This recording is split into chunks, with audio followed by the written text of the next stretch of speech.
February 1943, Tunisia, North Africa. German soldiers watch in disbelief as one of their own Panzer units overruns an American position and captures a prize beyond expectations, a fully intact M4 Sherman medium tank. This particular Sherman, dubbed War Daddy T by its former crew, falls into German hands near Spatla, Tunisia, on February 22, 1943. At first glance, the German officers and engineers eye the olive-drab behemoth with a mix of curiosity and scorn. How could this plain-looking Allied tank threaten the fatherland's formidable Panzers? To the battle-hardened Germans, the Sherman seems almost too simple, a crude product of mass production, perhaps good enough for an untested army, but surely no match for German engineering.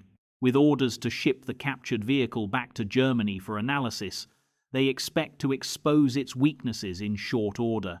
Little do they know, this one Sherman will soon shatter many of their preconceived notions about tank design and reveal an unexpected truth. The Wehrmacht has unwittingly seized not just a tank, but a masterclass in battlefield simplicity and reliability, a weapon precisely in its unassuming design. The journey of discovery is about to begin. Overland to Tunis, 1943. German mechanics clamber onto the captured Sherman, hastily painting Balkenkreuz crosses over its white stars. With a roar, War Daddy II's engine fires to life. The Sherman is soon rumbling under German control across 350 kilometers of harsh North African terrain toward Tunis, a grueling trek that takes 4.5 days. Dust clouds billow from its tracks as the tank traverses desert wadis and rocky paths. Inside the tank's hull, German crewmen are immediately struck by the smooth ride. The Sherman's suspension soaks up bumps that would rattle their bones in a Panzer III. Its road wheels are cloaked in thick rubber, and each track link sports a rubber pad, soft rubber boots, as one German report notes. Giving astonishingly good grip and shock absorption on hard ground. The engine, a Continental R975 9-cylinder radial, thunders steadily behind them, pushing the 30-ton machine along without complaint. By the time they reach Tunis, the German drivers are grudgingly impressed. The American tank has held up superbly, covering a long distance with no breakdowns worth mentioning. This captured Sherman, expected to be a mere trophy, is already proving to be a workhorse. From Tunis, War Daddy II is loaded onto a transport and shipped across the Mediterranean, then by rail into the German heartland. Its destination is the secretive Kummersdorf proving ground, a sprawling forested test facility south of Berlin-Pitti. Here, in strict secrecy, the German Army Weapons Office maintains a museum of captured enemy tanks, not as curiosities, but as subjects for rigorous technical trials. In early 1943, Kummersdorf's yards are filling with examples of Allied armour, clattering British Churchills and Crusaders, the odd Soviet T-34 with its sloping armour, and now one of the first American Shermans to arrive in Germany, Kriegslachnein. Engineers and ordnance officers gather around as War Daddy II is rolled off the train.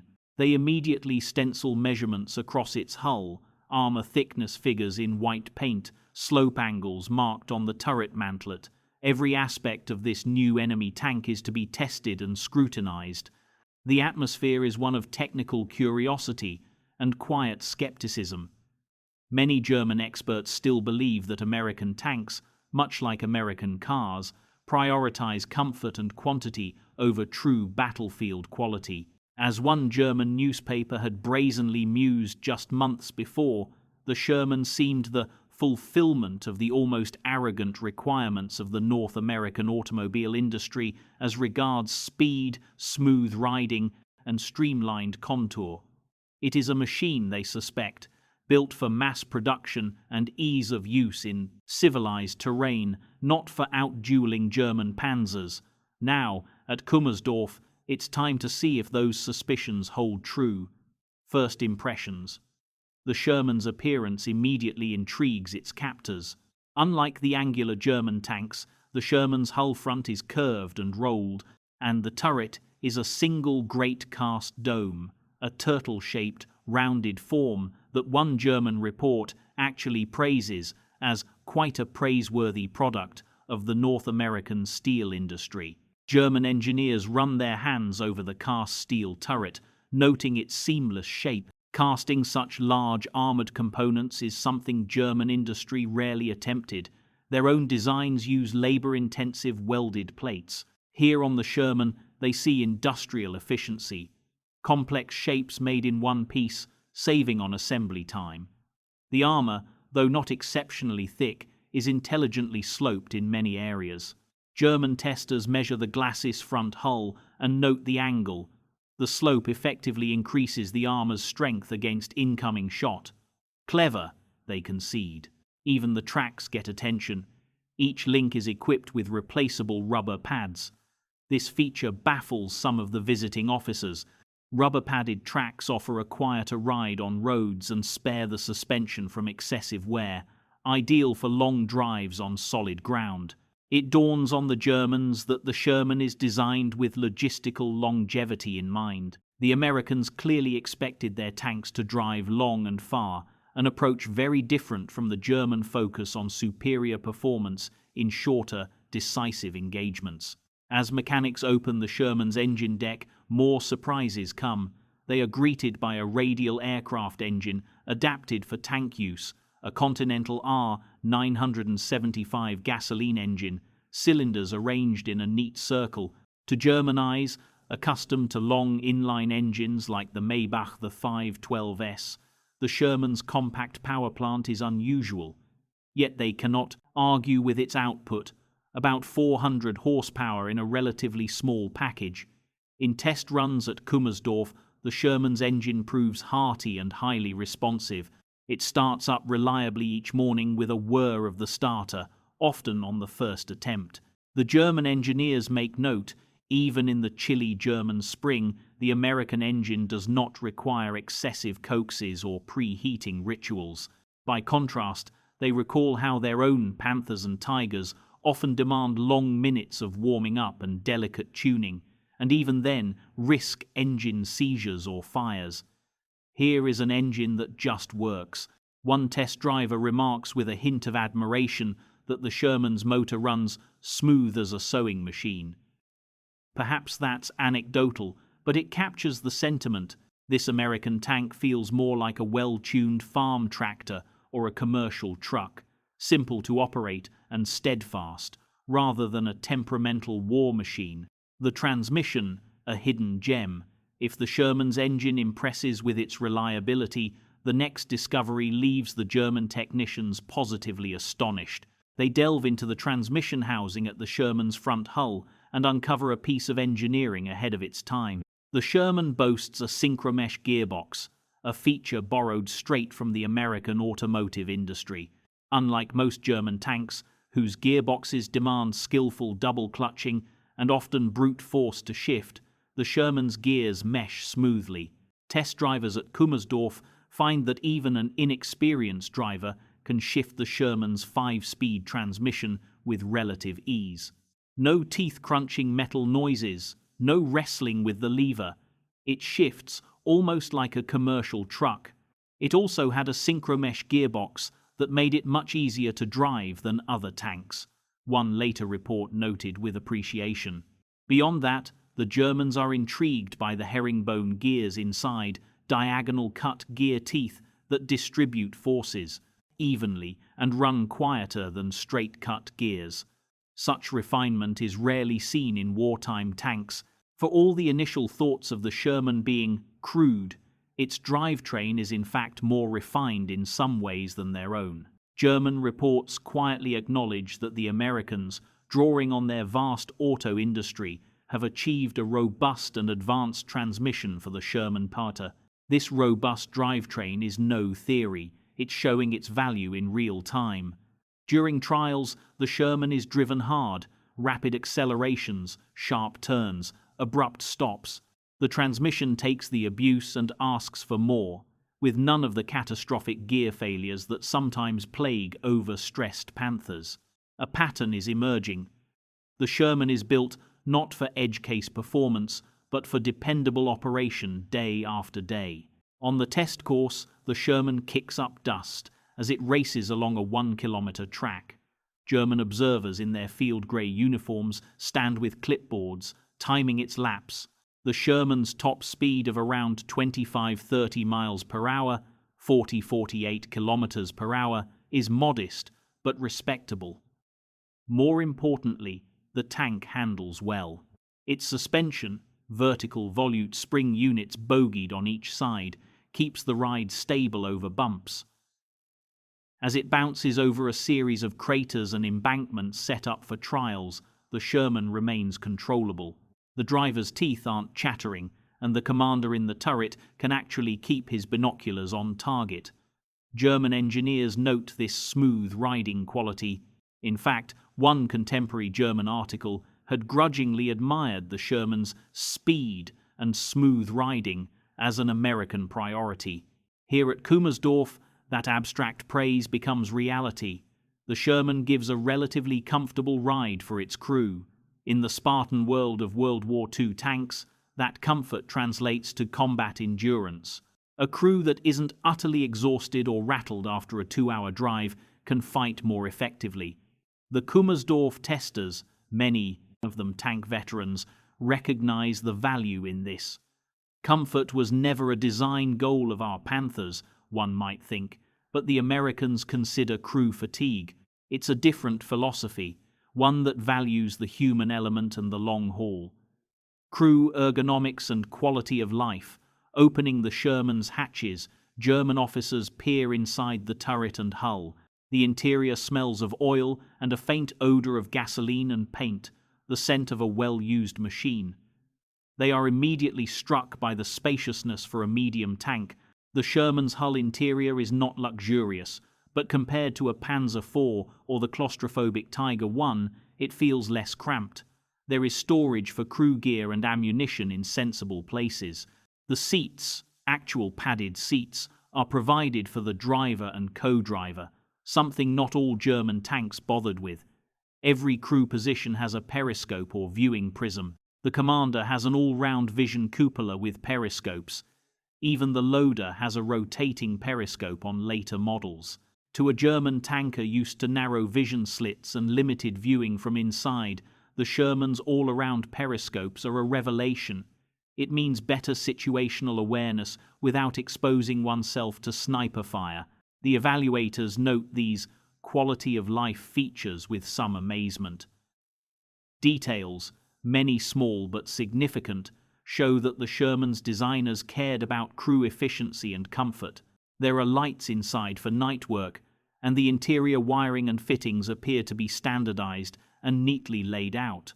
One German report later comments on how many thoughtful features were packed into each Sherman, while even the big cats were so Spartan. For instance, the Sherman comes with a turret gyro stabilizer for its main gun, a cutting-edge device that theoretically allows the gun to stay roughly on target even as the tank moves. Not all Sherman crews used this feature in practice, but the mere existence of this technology in an American tank of 1,943 leaves the German engineers astonished. None of Germany's tanks, not even the vaunted Panthers and Tigers, have true gun stabilizers in World War II. It was almost unheard of to fire accurately on the move, yet the Sherman gives its crew a chance to attempt just that. The German evaluators take careful note. This is a field in which the Americans are ahead. Likewise, they discover that the Sherman's turret traverse is powered by an electric hydraulic mechanism linked to a small auxiliary generator, a tank that can rotate its turret with the main engine off.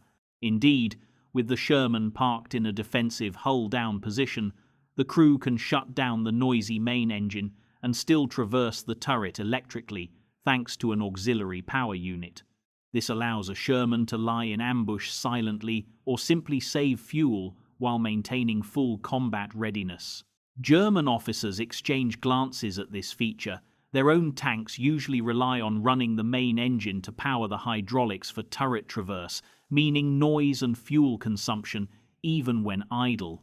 Here is yet another example where the Sherman's design shows foresight in prolonged operations and crew safety.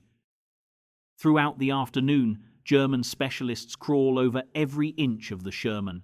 They test the radios. The Sherman carries a powerful wireless set to keep contact with other tanks and infantry. Communications gear is something the Germans respect. They pioneered intercoms and radios in every tank early on. They find the American radio to be reliable and easy to use, with clear reception. They strip down one of the Sherman's V8 engines from a spare parts kit accompanying captured tanks and marvel at the standardization of parts. Screws, bolts, and components follow consistent sizes and patterns. Many parts are stamped with part numbers. It occurs to them that the Americans have designed this vehicle almost like a commercial product, one that any trained mechanic could service with minimal guesswork. There are even comprehensive maintenance manuals that came with the tank, illustrating how to change tracks, swap engines, and fix common issues. If the captors had managed to seize those documents, they would see the step-by-step instructions provided to Allied crews. Everything about the Sherman seems directed towards simplicity and speed of repair. The German maintenance officers, who have struggled to keep their own complex panzers running in the field, cannot help but respect this facet of the Sherman, a lesson in maintainability. Over the next days and weeks, Kummersdorf runs a battery of tests on WWII. They fire its 75mm gun on the range to evaluate penetration and accuracy. The gun proves solid, if unspectacular, effective against most targets except the heaviest tanks. They drive it for dozens of hours around the proving grounds to observe any mechanical weaknesses. To their surprise, the Sherman holds up extremely well. When something does break, a minor suspension spring issue, the part is swapped out quickly from the spares they have on hand. In the field, American crews were trained to do exactly this: fix it fast and keep moving. The Germans start to realize that the Sherman's greatest strength is not in any one superior statistic, but in how all its elements balance reliability with ease of production and use. It is good enough in armor, good enough in firepower, and excellent in mobility and uptime. As one synopsis of German findings put it, the Sherman was not the best in any single category, but it was effective in every category, and critically, it could be built and maintained in enormous numbers. This last point sends a chill through some of the German analysts. They know that the United States, with its vast factories, is already producing Shermans by the tens of thousands. Now they grasp how the Americans can do it. The Sherman is designed from the ground up to be mass-produced. Its components are made in numerous factories, yet fit together interchangeably with minimal hand-fitting. The tank is truly a product of assembly lines, not artisanal workshops. As the German evaluators compile their report, they note the Sherman's fully interchangeable parts made by hundreds of suppliers, and how fitting them was usually easier than in many other tanks. This interchangeability and ease of assembly are not just engineering footnotes, they are the lifeblood of a war machine that can be rapidly manufactured and field repaired. In the words of one commentary, these qualities are a massive plus for the Sherman, the sort of thing that helps you win a war rather than a battle. By mid-1943, the findings from WWII and other captured Shermans reach higher echelons of the German army. Some seasoned Panzer officers are stunned. The Allies, it appears, have built a tank that embodies an entirely different design philosophy, one oriented toward movement, reliability, and strategic endurance, rather than sheer technical superiority at the point of contact. A translated German report from that period acknowledges that the Sherman, with its emphasis on mobility and running quality, embodies a type of strategy that is conceived in terms of movement. It is a good running tank, the German testers admit, a machine that can march vast distances and keep fighting. This admission is telling. The Wehrmacht, famous for its blitzkrieg, had always valued mobility, yet their own later war tanks had become burdened by excessive weight and mechanical complexity. Now they see in the American Sherman a return to the principle of mobility, not by raw speed alone, but by unyielding reliability. Surprises in contrast. Here at Kummersdorf, the German engineers cannot entirely avoid comparing the Sherman to their own Panzers, despite instructions to focus purely on enemy equipment. Parked in the same ass yard as WWII is a German Panther tank, the Wehrmacht's newest Best Hope medium tank introduced that year. In one informal test, a crew sets the captured Sherman alongside a Panther for a slope-climbing trial, an attempt to see which vehicle handles rough, hilly terrain better. The Sherman, with its slightly narrower tracks and lower torque, climbs steadily but without drama. The Panther, with its wider tracks and powerful engine, surges faster up the grade initially. But partway, the Panther's engine belches black smoke and its track slips a link, a minor mechanical hiccup that forces a pause. The Sherman, meanwhile, continues plodding upward reliably. The lesson isn't lost on the observers. The Panther is a formidable design on paper. Thicker armor, a hard-hitting 75mm high-velocity gun, but it is still plagued with teething troubles and delicate systems that can grind a mission to a halt. The Sherman might not match the Panther's sheer gun power or armor one-on-one, but it can be counted on to show up and keep going. As one frustrated German mechanic reportedly mutters, "At least the damn thing runs." That sentiment would echo through German armored units whenever they put a captured Sherman to use. Indeed, the Wehrmacht soon presses some captured Shermans into service on various fronts.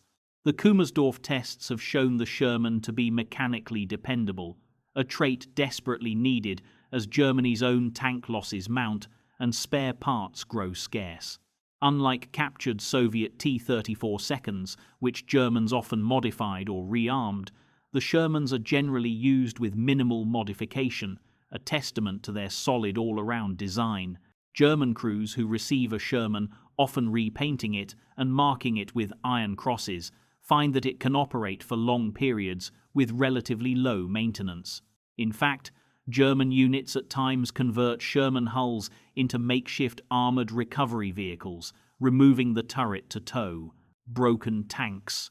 Because, in the words of one report, having a very tough powertrain and a reliable and robust motor is a very nice thing in an armored recovery vehicle. The irony is rich. German Panzer units, whose own heavy Tigers and Panthers frequently break down, resort to using captured enemy Shermans to tow their immobilized German beasts. There are accounts of Berger Panther recovery tanks dispatched to retrieve a stricken Panther, only to break down themselves, leaving the German crews exasperated. In contrast, a Sherman used as a tow vehicle could usually be trusted to haul a crippled tank out of danger. Each such incident drives home the point. Reliability is a weapon in its own right. Shifting German perceptions. The more German engineers and tank officers work with the Sherman, the more their respect grows. By late 1943 into 1,944 hardened veterans who had once scoffed at the Tommy Cookers, a derisive nickname referring to alleged propensity of Shermans to catch fire, are changing their tone. They see Shermans in Italy and France slog through mud and snow that immobilize some German vehicles. They witness Shermans clocking hundreds of miles across France in 1944, engines running day after day as the Allies advance relentlessly. One German officer, reviewing the Kummersdorf evaluation and frontline reports, is forced to conclude that American tanks are exceptionally well built and thought out, if somewhat conventional and safe in design. That description, conventional and safe, is not an insult in this context. It's an acknowledgement that American designers prioritized proven, reliable solutions over exotic innovations. Conventional also means tried and tested. The Sherman's designers avoided overly complex novelties that might fail under battlefield stress. Every feature, from the reliable gasoline engine to the simple, effective suspension, had to earn its keep in terms of reliability and ease of manufacture. It's a stark contrast to Germany's approach of late, which often pushed the envelope of tank technology and in doing so produced over-engineered vehicles that were magnificent when they worked, but too often in the workshop rather than the battlefield. The German evaluators also note the Sherman's industrial pedigree. This tank is the offspring of America's automotive giants, companies that know how to mass produce. In Detroit and Pittsburgh, huge assembly lines churn out Shermans, much like they churned out cars and trucks. German intelligence pieces together reports of American factories producing Shermans in staggering quantities. Ford, Chrysler, General Motors subsidiaries, locomotive manufacturers, each cranking out a standardized product that can be repaired with parts from any other factory. It both impresses and unnerves the German high command. One internal German analysis concedes that their own industry, fragmented and under constant Allied bombing, cannot match this output. The Sherman in many ways reflects the United States itself, not the most glamorous or elitist product, but a robust, practical machine backed by an immense industrial engine. A German newspaper in 1943 had presciently remarked that American tanks like the Sherman meet the requirements of the U.S. auto industry in speed and ruggedness, 60 RAS. Now those words read almost like a warning. The Shermans will come in droves, and they will keep coming because they are straightforward to build and maintain. A humbling revelation. As 1944 wears on, the German army faces Sherman tanks on every front, in Italy, in France after D-Day, and supplied via Lend-Lease to the Soviets on the Eastern Front. The reports from Kummersdorf and subsequent field experience combine to give German leaders a sobering picture. They have to admit that the M4 Sherman is not to be underestimated. Its battlefield role has proven decisive not by individual superiority, but by being everywhere at once. Shermans spearhead the Allied advances as the reliable workhorses of armoured divisions. German tactical reports frequently note that a single Panzer or Tiger, if properly positioned, can knock out multiple Shermans, yet inevitably more Shermans keep appearing. And unlike many German tanks that might score a few kills before mechanical troubles or limited numbers doom them, the Shermans are always ready for the next push. A captured German diary from Normandy ruefully notes how, for every Panzer knocked out, 10 Shermans roll forward, though that might be an exaggeration born of frustration. The sentiment is clear. The industrial simplicity of the Sherman, its ease of manufacture and maintenance, has given the Allies a strategic trump card. Even high-ranking German officers come to respect the Sherman's qualities. Panzer General Heinz Guderian, though never directly recorded praising the Sherman by name, argued post-war that Germany's downfall in tank warfare was partially due to mechanical unreliability and low production numbers of their heavy tanks. Simpler, robust designs produced in quantity could have served Germany better, a tacit nod to the very strengths exemplified by the Sherman. Albert Speer, the armaments minister, later reflected on how effectively American industry supplied their forces, highlighting that the total output and reliability of Allied equipment overwhelmed German technical brilliance. Every reliable Sherman rolling off a Liberty ship in 1944 was a nail in the coffin of Nazi Germany. In the German reports, the Kummersdorf test results, compiled in dry engineering language, nevertheless carry an undertone of reluctant admiration. The final report on the M4 Sherman notes its technical data, armor slopes, gun caliber, engine horsepower, but also includes qualitative remarks. Engine performance consistently stable, transmission allows smooth gear changes, suspension well adapted to cross-country travel, and maintenance requirements low relative to running time. In sum, the German engineers conclude the Sherman is a well-rounded medium tank of high mechanical reliability. They particularly emphasize the point that reliability and quantity in combination make the Sherman a formidable asset to Allied forces. One German article writer goes so far as to poetically link a nation's character to its tanks, remarking that the uncomplicated effectiveness of the Sherman reflects the practical, energetic spirit of America. Meanwhile, another wartime German assessment bluntly states that their soldiers know the dangers represented by these tanks when they appear in large numbers. The phrase large numbers is key. The Sherman's simplicity is its greatest weapon, because it allows those large numbers to exist and to be sustained in combat. A different kind of weapon. In an era when propaganda often lauds the biggest gun or the thickest armor, the German analysts have uncovered a quieter, deeper truth. A tank's true combat power is a combination of its battlefield performance and the logistical and mechanical context that keeps it in the fight. The Sherman might not outshoot a Panther head-to-head, but it can march farther without breaking down, be repaired faster when it does, and be built faster than losses can accumulate. One German officer reportedly quips after studying the Sherman, "So this is how the Allies plan to win, not with a Wunderwaffe, but with 1,000,000 simple machines." That million is hyperbole, but it captures the revelation. The Sherman's simplicity, in design, in use, in upkeep, is itself a deadly weapon, powering the relentless Allied advance. By late 1944, the Wehrmacht is retrenching on all fronts.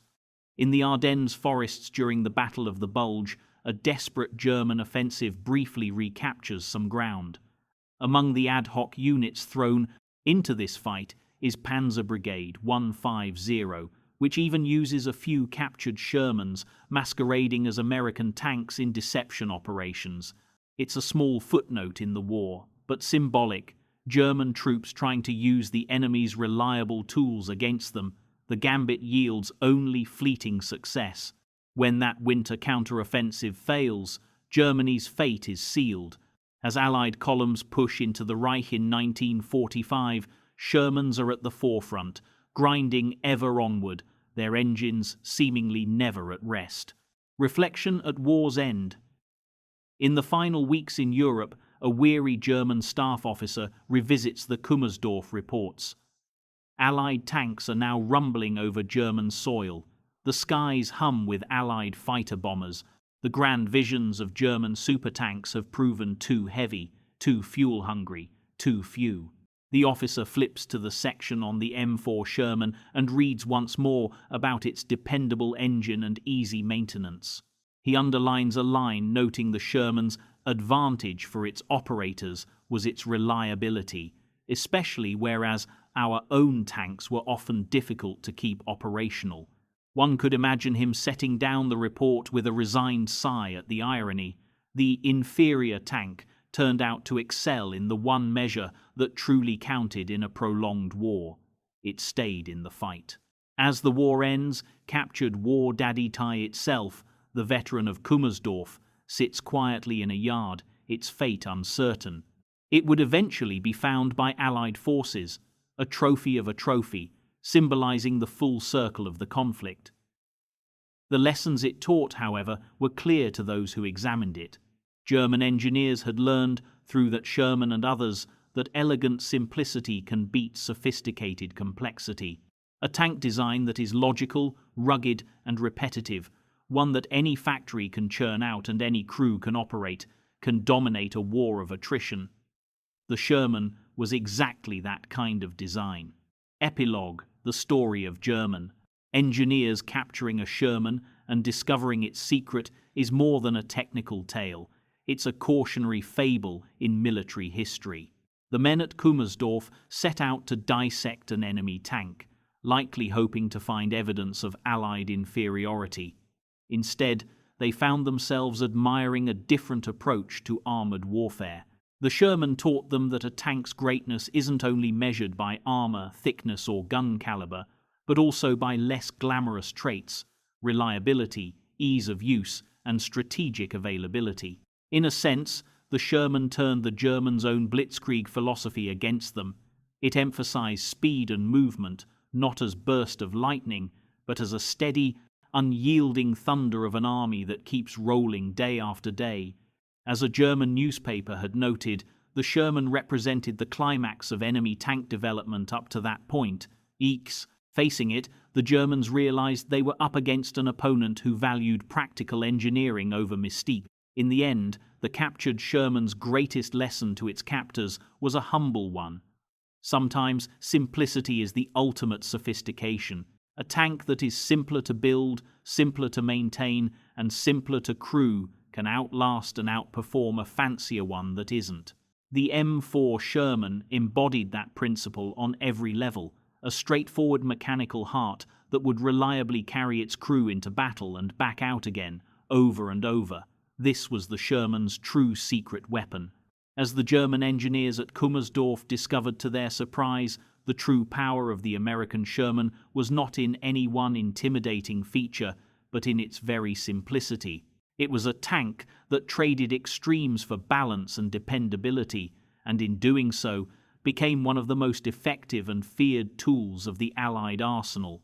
The men who examined it came to respect it, and perhaps quietly lament that Germany had nothing quite like it.